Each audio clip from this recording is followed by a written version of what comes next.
ધારી ST depot દ્વારા revenue તલાટીની પરીક્ષાના વિદ્યાર્થીઓ માટે એક્સ્ટ્રા બસ દોડાવવામાં આવશે।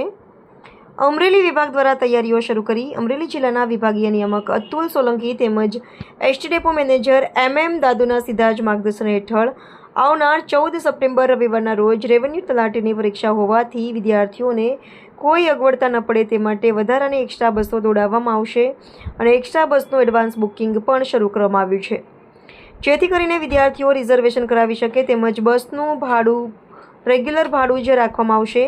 ઉપરાંત વિદ્યાર્થીઓના પરીક્ષા કેન્દ્ર રાજકોટ, જૂનાગઢ, અમદાવાદ, ભાવનગર જેવા શહેરમાં હોવાથી વિદ્યાર્થીઓને તકલીફ ન પડે તે માટે આ રૂટ પર વધુ બસ દોડાવવામાં આવશે અને જરૂર જણાય વધુ એક્સ્ટ્રા બસ દોડાવવામાં આવશે। રિપોર્ટર ડામોર વનરાજભાઈ ધાર। અમરુભાઈ માંજરિયા હાલ ધારી એસટી ડેપો ખાતે વહીવટી સ્ટાફનો ફરજ બજાવું છું, જેમાં ધારી એસટી ડેપો દ્વારા રેવન્યુ તલાટીની પરીક્ષા હોય। વિદ્યાર્થીઓ બહોળી સંખ્યામાં ધારી એસટી ડેપોમાં આવવાના હોય તેમના માટે આપણે એક્સ્ટ્રા બસ દોડાવવાનું આયોજન કરવામાં આવેલ છે। અમરેલી વિભાગ દ્વારા તૈયારીઓ શરૂ કરી દીધેલ છે।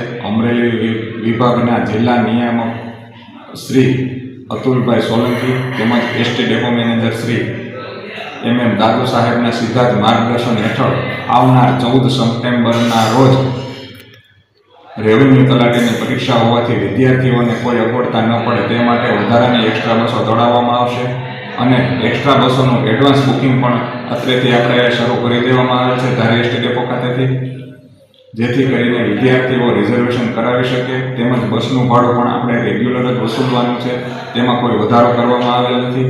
આ ઉપરાંત વિદ્યાર્થીઓના પરીક્ષા કેન્દ્ર રાજકોટ, જૂનાગઢ, અમદાવાદ, ભાવનગર જેવા શહેરોમાં હોવાથી વિદ્યાર્થીઓને તકલીફ ન પડે તે માટે આ રૂટો પર વધુ બસો દોડાવવામાં આવશે। જરૂર જણાય એક્સ્ટ્રા સંચાલન વધારે હાથ ધરવામાં આવશે, જેથી કરીને વિદ્યાર્થીઓ સુખથી શાંતિથી પોતાની પરીક્ષાના સ્થળે પહોંચી શકે અને પોતે પરીક્ષામાં પાસ થઈ શકે।